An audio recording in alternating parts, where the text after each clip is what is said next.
كنت لسه ناقلة جديد، وحصل معايا موقف صعب جدا الساعة 2 بالليل، واضطريت أخبط على جيراننا اللي قصاد مننا.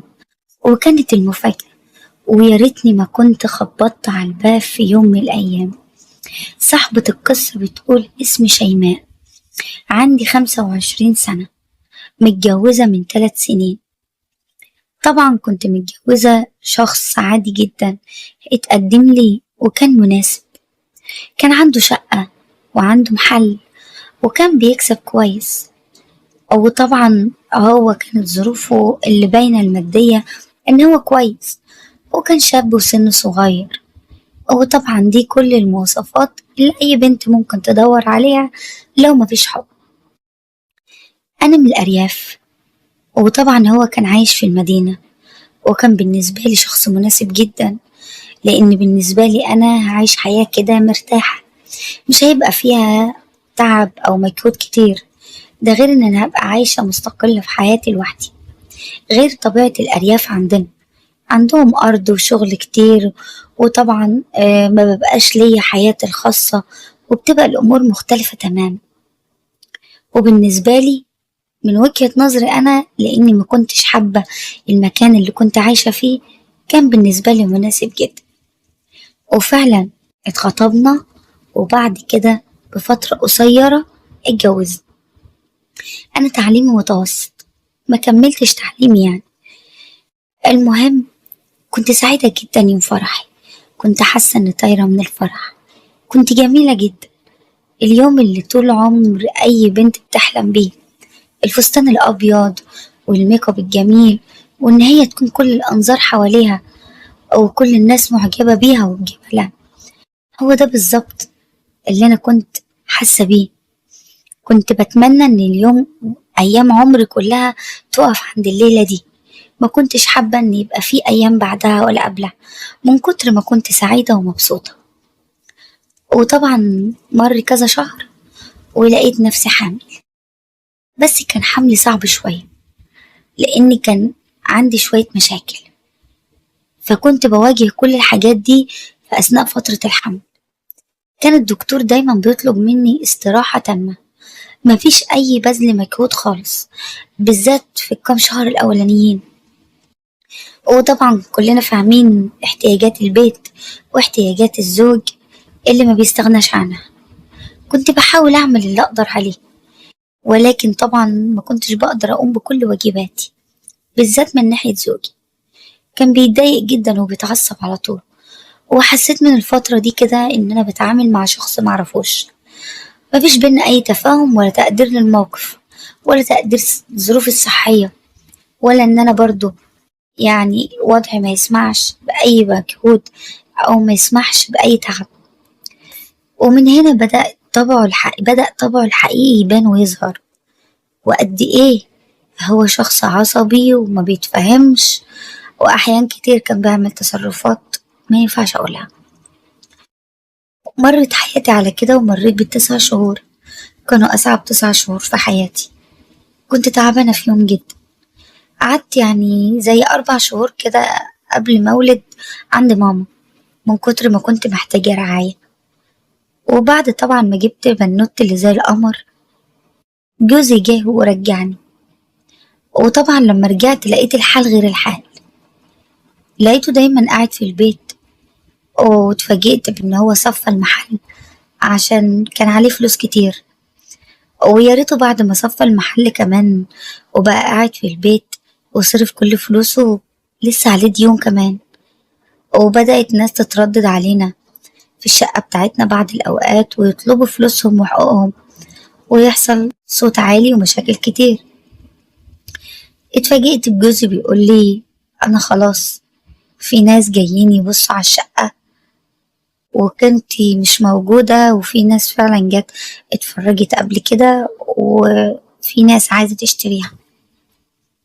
واتفاجئت بالكلام، لأن عليا فلوس كتير ولازم أدفعها. قلت له طب احنا هنعيش فين؟ قال لي هشوف أي مكان إيجار مؤقتا. قلت له طيب بقية الفلوس بتاعة الشقة بعد ما تدفع اللي عليك هيتبقى مبلغ، هتعمل بيه ايه؟ قال لي هحاول أفتح بيه أي مشروع عشان يبقى لينا دخل، لان انا اصبحت دلوقتي مش هيبقى في اي دخل لينا واحنا مصاريفنا كتير. ما اقدرش اقول اني ما كنتش خايفة، لكن ما كانش عندي اي حل تاني. مش هقدر اواجه الموقف ولا اقدر ان انا اتخلى عنه، وبالذات ان اهلي مش هيسمحوا لي بالكلام ده. عندنا الطلاق ده حاجة كبيرة جدا جدا، وطول الوقت بيكون في انتقاد وتركيز عليكي، وكلام ما بتقدريش تتحمليه.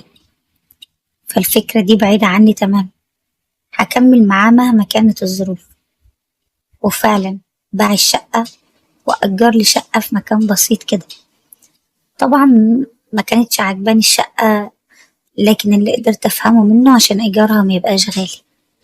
كانت مساحتها مش كبيرة، وما كانش تشطيبها أحسن حاجة، لكن رضيت ونقلنا حاجتنا فعلا، وبدأت حياتنا تمشي. وكان كل أمل إن حياتي تتغير للأفضل. وبدأ يوم ورا يوم وهو قاعد في البيت، وأنا كل يوم أتكلم معاه وأقوله لازم تنزل تشوف هتعمل إيه عشان الفلوس بتتصرف، ومش هتلاقي بعد كده فلوس تبدأ بيها شغل أو مشروع. كان دايما يتخانق معايا ويتنرفز ويتعصب، ومع مرور الوقت زهقت من الكلام وبدأت أسكت. ودايما كان يقولي ملكيش دعوة بحاجة أنا بعملها. اتغير تماما، ما بقاش ده الشخص اللي كنت أعرفه، زي ما كنت أعرف حد تاني. بصراحة بقيت دايما حاسة إن أنا متضايقة، وما عنديش يعني طاقة أو نفسية لعمل أي حاجة حتى في البيت. بقيت بصحى من نومي مش عايزة أعمل أي حاجة، حاسة إن أنا مخنوقة ومتضايقة جدا. وطبعا يوم ورا يوم الفلوس اللي كانت معانا بعد كام شهر خلصت، وبدأت الخناقات والمشاكل والمناقشة بينا تبقى صعبة. ومن هنا بدأت أتضايق جدا، بس ما كنتش بقدر أحكي حاجة لماما ولا لإخواتي، لأنهم كانوا رافضين الجوازة دي تماما، وما كانش في حد أبدا موافق عليها. ولدرجة إن هم كلهم بعد اللي حصل ده كمان قالولي انفصلي عنه وكملي حياتك مع بنتك، أو حابة تتجوزي سيبي بنتك معايا، ماما قالت لي كده، وجربي حظك تاني. لكن أنا اللي رفضت لأن أنا مكنتش هقدر أواجه الموقف، ومش هقدر أسمع كلام يزعلني، وبالذات إن أنا مش عارفة الشخص اللي أنا ممكن أرتبط بده هيكون إيه برضه.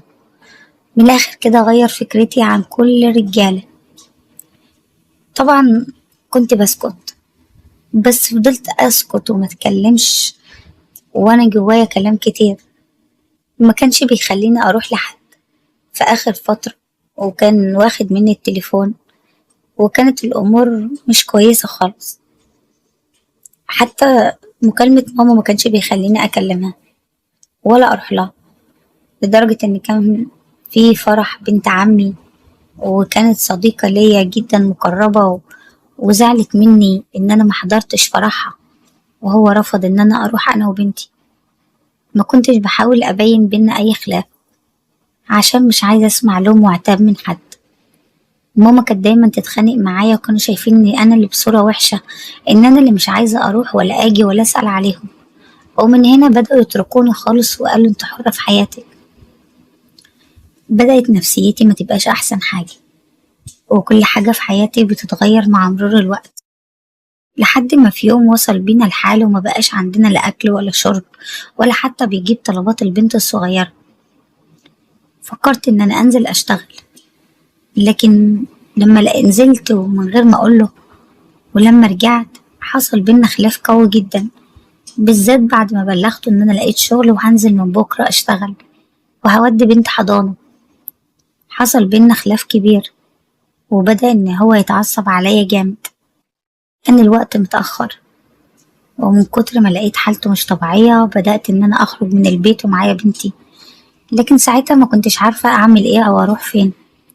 كان كل همي بس إن أنا أختفي من قدامه، لأن حالته ما كانتش أحسن حاجة، بالذات إن الفترة الأخيرة كان بيحب يشرب حاجات كتير. طبعا هنا اضطريت أخبط على الباب وأدخل بهدوء، لأن أنا كنت عارفة إن هو أكيد هيخرج ورايا. الشقة كانت قصادنا، كنت لسه ناقلة جديد وما كنتش أعرف مين موجود فيها.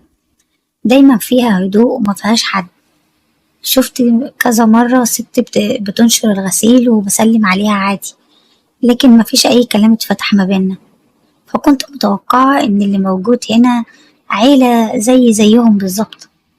لكن ساعتها اللي فتح لي الباب كان راجل، ولما طلبت منه طبعا المساعدة قال لي اتفضلي. ولما دخلت وتأسفت واعتذرت وكنت مرتبكة جدا، سألت على الست اللي كانت بتنشر. المفروض إن هي قالت لي إن اسمها ست أم أحمد. رد عليا ساعتها وقال لي فعلا دي زوجتي، لكن هي مسافرة البلد عند أهلها بقالها أكتر من أسبوعين عشان عندهم فرح وكام مناسبة، أو طبعا أنا مبقدرش أمنعها عن أهلها، ولكن البيت بيتك. ولما شرحت له كل اللي حصل طبعا مفيش أي حاجة عجبته من اللي أنا قلتها، لكن قال لي المكان مكانك وعاملني أحسن معاملة. وصبح الصبح راح شغله عادي جدا، وهو راجع كان جايب معاه كل حاجة من غير ما أطلب أي حاجة. فكرت إن أنا أروح لأهلي، لكن كنت عارفة ومتأكدة من رد فعله. وفعلا جاب لي حاجات كتير وجهزت نفسي وحاولت إن أنا أمشي بهدوء ورحت فعلا عند أهلي. لكن الغريب اتفاجئت بوفاة والدتي الفترة الأخيرة، وطبعا معاملة والدي كانت صعبة جدا، وكانوا فاكرين إن أنا معرفش عنهم حاجة بمزاجي، ما يعرفوش إن الموضوع كان غصب عني. حاولت أشرح لهم لكن محدش فيهم صدقني، وطبعا من ساعتها وما كانش مرغوب في وجودي، وبدأ إن هما يقولوا لي امشي. وفعلا مشيت، وده اللي حصل. وبعد ما مشيت لقيت نفسي مش هينفع أرجع للشخص ده تاني، وفي نفس الوقت لسه معيش فلوس أروح أي مكان ومش عارفة أعمل إيه. اضطريت إن أنا أخبط على جارنا ده للمرة التانية، ومن كتر ما كان شخص كويس ومهذب ومحترم معايا هو ده اللي خلاني اتجرأت وخبطت عليه مرة تانية. ولما رحب بيا ودخلت شرحت له كل حاجة بصراحة، واضطريت أحكي له على كل حاجة في حياتي من الأول للآخر. وساعتها طبعا عاملني بمنتهى الرقة والاحترام، وقال لي زي ما قلتلك ما تقلقيش أبدا من أي حاجة، قدري إن أنا أخوكي وما تشغليش بالك. وفعلا فضلت قاعدة عنده حوالي أسبوع في انتظار زوجته. هو قال لي إن أنا كلمتها في التليفون، وعلى فكرة شرحت لها كل حاجة، وهي كمان عايزة تكلمك أو بتقولك ما تخافيش من أي حاجة. ساعتها كنت مستغربة جدا طريقته، كل الثقة والاحترام ده بينه وبين زوجته، معقولة؟ مع إنها عارفة إن في واحدة ست هنا قاعدة مستنياها، وكل الثقة دي ما بينهم. كنت ببصله بنظرة احترام كبيرة جدا، وهو فعلا شخص محترم، وفعلا بيعاملني بمنتهى الاحترام والأخلاق. ده غير إنه مش مخليني محتاجة أي حاجة أبدا. بدأت أهتم بالبيت وبحاول على قد ما أقدر إن أنا أخلي بنتي هادية طول الوقت، عشان ما كنتش حابة إن يطلع لها صوت عشان باباها ممكن ما يسمعهاش أو يسمع صوتها. فطبعا هنا كنت بحاول أبذل مجهود على قد ما أقدر إن أنا أروق المكان وأعمل الأكل، وبدأت أستناه كل يوم وهو راجع. وطبعا في الوقت ده كنت مع إني متضايقة جدا، بس كنت حاسة بالأمان والاستقرار، حاسة إن هموم الدنيا كلها اتشالت من على كتافي، وإن قلبي مرتاح وسعيد مع رغم كل الظروف اللي أنا فيها. وده بس لمجرد إن في شخص بيسمعني وبيفهمني وبيقدر الموقف اللي أنا فيه، شخص خلاني فعلا مش محتاجة لأي حد في الدنيا، حتى بعد أهلي ما طردوني وتخلوا عني. ومرت الأيام حوالي أسبوع، وزوجته وولاده راجعين من السفر، طبعا اتوفوا كلك. وفي الوقت ده كانت صدمة عمره، كان في حالة صعبة جدا، لأن الظاهر إنه كان بيحب زوجته بطريقة جامدة جدا. دخل في مشاكل نفسية شوية، لكن في الفترة دي أنا كنت جنبه وما تخليتش عنه أبدا. ومع مرور الوقت اتعودت على وجوده في حياتي، حبيته من كل قلبي، حبيت فيه الاحترام والإخلاص والوفاء، وهو ده بالظبط اللي كل ست في الدنيا بتدور عليه. وحصل حاجات كتير عمري ما كنت أتخيل إن أنا ممكن أعملها أو تحصل مني، لكن من بعدها هو قرر خلاص إنه ميسيبنيش، وقرر كمان إنه يقف جنبي، وإنه يحاول إن أنا يعني أنفصل عشان نتجوز. بس في نفس الوقت خايفة من الموقف صعب. أنا ما بشوفش زوجي بقالي فترة طويلة جدا، ولكن معرفش عنه حاجة. ولما هو حاول يعرف عنه التفاصيل كلها عرف إن هو سافر، وإن الشقة سلمها لصاحب المكان، يعني إن هو مشي من المكان خالص. ومن هنا بدأت أواجه مشكلة إن إزاي هتطلق. وطبعا حاولت إن أنا أمشي ببعض الإجراءات، لكن مش عارفة أعمل حاجة. لكن الإنسان ده أقنعني إن أنا نكمل زي ما احنا. ودلوقتي احنا بقالنا حوالي 9 شهور عايشين حياة طبيعية زي أي زوج وزوجة، بس في نفس الوقت حاسة إن أنا مش مرتاحة. هو إنسان كويس جدا مخليني مش ناقصني حاجة، لكن أنا حاسة إن أنا اللي بعمله ده مش تمام. مش حاسة إن أنا سعيدة برضه، بسبب إن أنا مرتبطة بإنسان تاني على الأقل على الورق.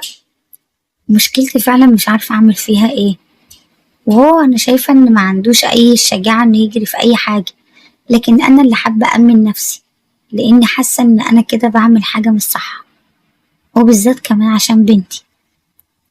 الصراحة ما كنتش أتوقع أبدا إن ممكن في يوم من الأيام نحط في موقف زي ده، بس ساعات كتير ظروف الحياة والمواقف اللي بتحصل بتخليكي انتي من غير ما تحسي بتتحطي في مواقف بترضى عنها وبتوافقي عليه. ياريت تقول أعمل